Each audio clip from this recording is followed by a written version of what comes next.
Hello दोस्तों, कैसे हैं आप लोग। हमारी आज की कहानी का नाम है आस्था।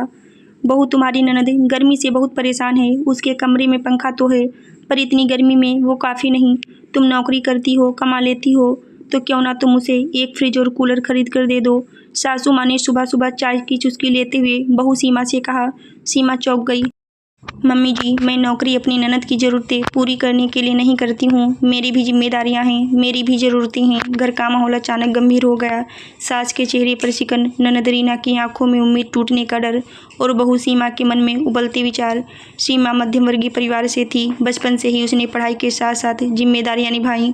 शादी के बाद भी उसने अपनी नौकरी जारी रखी ताकि पति के साथ घर की आर्थिक जिम्मेदारियों को बांट सके। परंतु ससुराल आने के बाद उसे अक्सर यह सुनना पड़ता। बहू, तुम तो कमा लेती हो, ये काम तुम्हें करना चाहिए। कभी ननद की पढ़ाई के लिए पैसे मांगे जाते, कभी जेठानी की बेटी के लिए गिफ्ट, कभी सास ससुर के लिए महंगे कपड़े। सीमा सोचती, क्या मेरी कमाई सिर्फ इनके लिए है। मेरा भी तो सपना है कि मैं अपने बच्चे की पढ़ाई, अपने परिवार का भविष्य सुरक्षित कर सकूं। रीना कॉलेज में पढ़ रही थी, उम्र कम थी, समझदारी भी अधूरी। वह सोचती, भाभी तो नौकरी करती हैं, उनका क्या खर्चा, उन्हें हमें मदद करनी ही चाहिए। उसे लगता था कि बहन जैसा हक उसे भाभी से भी मिलना चाहिए। सीमा का पति अर्जुन बीच में फंसा रहता। एक ओर माँ की उम्मीदें और बहन की ज़रूरतें, दूसरी ओर पत्नी की भावनाएं और संघर्ष। वह अक्सर सोचता, काश मेरा वेतन इतना होता कि मुझे किसी से मदद मांगनी ना पड़ती। गर्मी के दिनों में फ्रिज और कूलर की बात ने पूरे घर का माहौल बिगाड़ दिया। सास ने ताना मारा। सीमा, जब शादी में तुमको नौकरी करने वाली बहू कह कर लिया था तो यही सोचा था कि बहू सबका सहारा बनेगी, पर तुम तो बस अपनी ही दुनिया में खोई हो। सीमा के लिए यह अपमानजनक था। वह बोली, मम्मी जी, सहारा बनने का मतलब यह नहीं कि मेरी हर कमाई दूसरों की सुख सुविधा पर खर्च हो। मैं घर चलाने में पहले ही योगदान देती हूँ, पर हर बार सिर्फ मुझसे ही क्यों उम्मीद। उस रात सीमा छत पर बैठी रो रही थी। उसे लगा, क्या मेरी पहचान सिर्फ एटीएम मशीन जैसी है। उसका मन हुआ नौकरी छोड़ दे, पर जानती थी कि ऐसा करने पर पूरा घर आर्थिक संकट में आ जाएगा। वही रीना अपने कमरे में नाराज बैठी थी। उसे लगता कि भाभी जानबूझकर उसे नीचा दिखाती हैं। सास को भी लगने लगा कि बहू के आने के बाद घर में अपनापन कम हो गया है। कुछ दिनों बाद घर में बिजली का बिल आया, जो बहुत ज़्यादा था। सास ने फिर ताना मारा, देखो सीमा, तुम्हारे ऑफिस के लैपटॉप, एसी और सारी सुख सुविधाओं के कारण इतना बिल आया है, और अब तुम कहोगी कि कूलर फ्रिज भी मत लाओ। सीमा चुप रही, लेकिन उसके मन में आग जल रही थी। उसने ठान लिया, अब वह सबको समझा कर ही रहेगी कि नौकरी सिर्फ पैसों के लिए नहीं, बल्कि उसकी इज्जत, आत्मनिर्भरता और अस्तित्व का हिस्सा है। रात के सन्नाटे में सीमा चुपचाप अपने कमरे में लेटी थी। आंखों में नींद तो थी, लेकिन दिल में तूफान मचा हुआ था। वह सोच रही थी, क्या मैं इस घर में सिर्फ कमाने और सबकी ज़रूरतें पूरी करने के लिए हूँ। मेरी इच्छाएं, मेरे सपने कहाँ जाएंगे। क्यों हर बार मुझसे ही उम्मीद की जाती है। क्या मैं बेटी नहीं, सिर्फ बहू हूँ।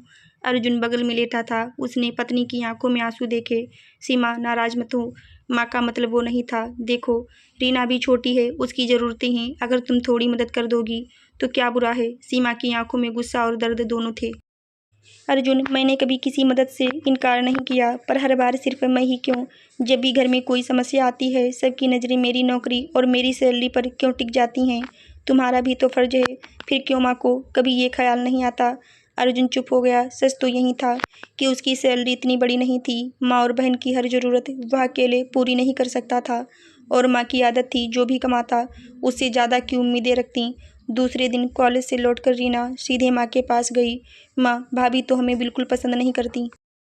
उन्हें लगता है कि वो नौकरी करती हैं तो हम सब उन पर बोझ हैं। अगर उनका बस चले तो शायद हमें 2 वक्त का खाना भी ना दें। सास ने आह भरते हुए कहा, बेटी, मुझे भी लगता है कि वो बदल गई है। पहले पहले तो सब ठीक था, पर अब वो हर बार पैसों की बात करने लगती है। शायद नौकरी करने से लोग घमंडी हो जाते हैं। रीना की आंखों में आंसू आ गए। माँ, मुझे तो बस इतनी चाह थी कि भाभी मेरी बहन जैसी हों। मैं उनसे चीज़ मांगती हूँ तो क्या गलत करती हूँ। आखिर वो भी तो हमारी फैमिली का हिस्सा हैं। शाम को जब सीमा ऑफिस से लौटी तो सास ने सीधे सीधे ताना मार दिया, बहू, तुमसे बस इतना कहा था कि रीना के लिए कूलर फ्रिज दिला दो, इतना बड़ा मसला बना दिया। हमने कब कहा कि अपनी पूरी तनख्वाह हमें दे दो। पर थोड़ा बहुत तो ननद के लिए करना चाहिए ना। सीमा थक कर आई थी, पर चुप रहना अब उसे गवारा नहीं था। मम्मी जी, मैंने कभी कहा क्या कि मैं मदद नहीं करूंगी, लेकिन क्या कभी आपने सोचा कि मेरी भी ज़रूरतें हैं। मैं भी इंसान हूँ, मशीन नहीं। जब मैं सुबह से शाम तक मेहनत करती हूँ तो मुझे भी हक है कि अपनी कमाई से अपने सपने पूरे करूँ। सास का चेहरा तमतमा गया। तो तुम्हारा मतलब है कि हमारे लिए तुम्हारी कोई जिम्मेदारी नहीं, बहू होकर तुम इतनी बातें बनाओगी? सीमा ने दृढ़ सुर में कहा। जिम्मेदारी का मतलब यह नहीं कि मैं खुद को भुला दूं। माँ बाप, भाई बहन सबकी देखभाल जरूरी है, पर हर बोझ सिर्फ मुझ पर क्यों? अर्जुन भी तो आपका बेटा है, उनसे क्यों नहीं कहती? सास को जैसे सांप सूंघ गया। घर का माहौल एकदम भारी हो गया। रात को अर्जुन ने पत्नी और माँ दोनों को समझाने की कोशिश की। सीमा माँ की बात का गलत मतलब मत निकालो। माँ, आप भी सीमा को हर बार क्यों दोष देती हैं? वो घर चलाने में पहले से ही बहुत मदद करती है। पर माँ ने साफ कह दिया, बेटा घर की बहू अगर घर वालों के काम नहीं आएगी तो किस काम की? रीना की शादी करनी है, उसका भविष्य बनाना है, क्या सब मैं अकेले करूँगी?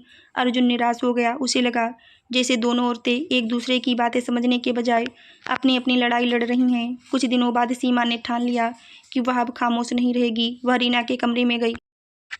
रीना, मुझे पता है कि तुम्हें लगता है कि मैं तुम्हारी दुश्मन हूँ, पर सच ये है कि मैं चाहती हूँ कि तुम खुद मजबूत बनो। अगर तुम्हें हर चीज़ दूसरे के भरोसे मिलेगी तो तुम जिंदगी में आगे कैसे बढ़ोगी? मैंने भी अपनी पढ़ाई, नौकरी और सपनों के लिए मेहनत की है। अगर मैं सब कुछ किसी से उम्मीद करती तो शायद आज यहाँ तक ना पहुँचती। रीना कुछ देर चुप रही, फिर बोली, भाभी, पर मुझे लगता है कि आप मुझे पसंद नहीं करती। सीमा ने गहरी सांस ली। पसंद या नापसंद का सवाल ही नहीं है रीना। मैं बस चाहती हूँ कि तुम अपनी जिम्मेदारियाँ खुद समझो। अगर तुम्हें फ्रिज और कूलर चाहिए तो क्यों ना तुम खुद किसी पार्ट टाइम जॉब के बारे में सोचो। इससे तुम्हें भी अनुभव मिलेगा और हमें भी गर्व होगा। रीना हैरान रह गई। उसने पहली बार सोचा कि भाभी सही भी तो कह रही हैं। अगले हफ्ते कॉलेज में कैंपस सिलेक्शन हुआ। रीना ने भी फॉर्म भरा और एक छोटी कंपनी में इंटर्नशिप मिल गई। जब उसने ये खुशखबरी सुनाई तो पूरे घर का माहौल बदल गया। अर्जुन ने खुशी से कहा, देखा माँ, रीना ने खुद मेहनत से नौकरी हासिल की है। यही असली जीत है। रीना ने भी झेपते हुए कहा, भाभी आप सही कहती थी, अपनी मेहनत से कमाने का जो सुख है वो किसी और से मांग कर नहीं मिल सकता। सास को भी धीरे धीरे एहसास होने लगा कि सीमा का नज़रिया गलत नहीं था। जिम्मेदारी सिर्फ बहू की ही नहीं, सबकी होती है। रीना की इंटर्नशिप शुरू हुए कुछ ही दिन हुए थे कि घर का माहौल धीरे धीरे बदलने लगा। सुबह सुबह वहीं रीना, जो पहले आराम से देर तक सोती थी, अब समय पर उठती, तैयार होती और बस पकड़ने के लिए जल्दी निकल जाती। सास उसे देखते हुए सोचती, ये वही रीना है जो हर छोटी चीज के लिए सीमा पर निर्भर रहती थी। अब तो उसमें नई चमक आ गई है। सीमा भी मन ही मन खुश थी। उसे लगता था कि उसकी बात आखिरकार असर कर रही है, पर यह बदलाव इतना आसान नहीं था। इंटर्नशिप के शुरुआती दिनों में रीना को कई मुश्किलों का सामना करना पड़ा। छोटे मोटे काम, ऑफिस के दबाव और सहकर्मियों की बात, सब कुछ उसके लिए नया था। कई बार वह रोते रोते घर लौटती। एक दिन उसने माँ से कहा, माँ, मैं ये नौकरी नहीं कर सकती, लोग मुझे ताने मारते हैं, बहुत काम करवाते हैं। माँ ने तुरंत कहा, बेटी छोड़ दे, हमें नौकरी की क्या ज़रूरत है, घर में तेरी भाभी है ही।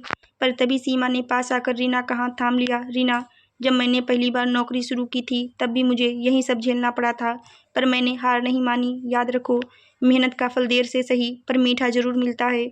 अगर तुम अभी हार मानोगी तो कभी आत्मनिर्भर नहीं बन पाओगी। रीना ने भाभी की आंखों में देखा, उनमें एक अजीब सी सच्चाई और विश्वास था। उस रात रीना ने तय किया कि वह पीछे नहीं हटेगी। धीरे धीरे सास को भी महसूस होने लगा कि सीमा की बातें गलत नहीं थी। जब रीना महीने के अंत में अपनी पहली कमाई लाकर माँ के हाथों में रखी तो सास की आंखों में आंसू आ गए। ये ले माँ, मेरी पहली कमाई, छोटी है पर मेहनत की है। सास ने उसे गले लगाया। तभी सीमा ने हल्की मुस्कान के साथ कहा, देखा मम्मी जी, जब खुद की मेहनत से पैसा आता है तो उसका स्वाद अलग ही होता है। सास ने सिर हिलाया और धीरे से बोली, सीमा, शायद मैंने तुझसे हमेशा ज़्यादा उम्मीदें रखी। मुझे लगा कि नौकरी करने वाली बहू सब कुछ संभाल लेगी, पर आज समझ आया कि जिम्मेदारी सबकी होती है, सिर्फ बहू की नहीं। ये शब्द सुनकर सीमा के मन का बोझ हल्का हो गया। अर्जुन भी इस पूरे बदलाव को गौर से देख रहा था। उसने कई बार सोचा कि अगर सीमा शुरू से ही इतनी मजबूत ना हो तो शायद घर कभी नहीं बदलता। एक रात उसने सीमा से कहा, सीमा, मैं तुझे शुक्रिया कहना चाहता हूँ। तूने ना सिर्फ रीना को संभाला बल्कि माँ को भी समझाया। अगर तू ना होती तो शायद मैं कभी इन दोनों को संतुलित नहीं कर पाता। सीमा ने मुस्कुराकर कहा, अर्जुन, ये सिर्फ मेरी नहीं हमारी लड़ाई थी। अगर तुम बीच बीच में मुझे समझाते नहीं तो मैं भी टूट जाती। दोनों के बीच रिश्ता और मजबूत हो गया। कुछ महीनों बाद रीना को उसी कंपनी में पक्की नौकरी मिल गई। अब उसकी सैलरी भी ठीक ठाक थी। उसने सबसे पहले माँ के लिए एक अच्छा कूलर खरीदा। माँ, अब आपको गर्मी नहीं सताएगी, ये मैंने अपनी कमाई से लिया है। माँ की आंखों में आंसू थे। उन्होंने सोचा, जिस कूलर फ्रिज के लिए मैं सीमा से झगड़ रही थी, आज वही चीज़ मेरी बेटी ने अपनी मेहनत से ला दी। बहू सही कहती थी, दूसरों पर बोझ बनने से अच्छा है खुद मेहनत करना। रीना ने भाभी की तरफ देखा। भाभी, आपकी वजह से ही आज मैं ये कर पाई। अगर आप मुझे समझाती नहीं तो शायद मैं कभी नौकरी करने का साहस ही नहीं करती। सीमा का दिल गर्व से भर गया। उसने रीना को गले लगा लिया। धीरे धीरे पड़ोस में भी लोग बातें करने लगे। देखो, शर्मा जी की बहू ने घर को कितना संभाल लिया, बहन को भी नौकरी के लिए प्रेरित किया और सबको आत्मनिर्भर बना दिया। ये सुनकर सास का सिर गर्व से ऊंचा हो गया। उन्होंने एक दिन पूरे परिवार के सामने स्वीकार किया, आज मुझे एहसास हुआ है कि बहू सिर्फ घर चलाने के लिए नहीं होती, बल्कि घर को सही दिशा देने के लिए होती है। मैंने सीमा को हमेशा गलत समझा, पर असल में वही इस घर की असली ताकत है। उस रात सीमा छत पर बैठी थी। हल्की हवा चल रही थी। उसने सोचा, शुरुआत में मुझे लगता था कि मैं अकेली हूँ, पर धीरे धीरे सब बदल गया। आज रीना आत्मनिर्भर है, माँ की सोच बदल गई है और अर्जुन मेरा सबसे बड़ा सहारा है। यही तो असली जीत है। उसके होंठों पर हल्की मुस्कान थी। शायद औरतें ही सबसे बड़ी ताकत उसकी सहनशीलता नहीं, बल्कि दूसरों को बदलने की क्षमता है। 1 साल बाद रीना की शादी हुई। लड़का भी नौकरी पेशा था और रीना की आत्मनिर्भरता देखकर उसने भी बराबरी का रिश्ता निभाने का वादा किया। शादी के दिन जब रीना विदा हो रही थी, उसने भाभी के कान में फुसफुसाकर कहा, भाभी, आपने मुझे नया जीवन दिया है। आपके बिना मैं आज ये मुकाम कभी हासिल नहीं कर पाती। सीमा की आंखें भर आईं। नहीं रीना, ये तुम्हारी मेहनत थी, मैंने तो बस रास्ता दिखाया। सास ने बहू का हाथ पकड़कर कहा, सीमा, तू सिर्फ इस घर की बहू नहीं, बेटी है। आज मुझे तुझ पर गर्व है। पूरा परिवार भावुक हो गया। आशा करती हूँ दोस्तों आपको हमारी कहानी ज़रूर अच्छी लगी होगी। धन्यवाद।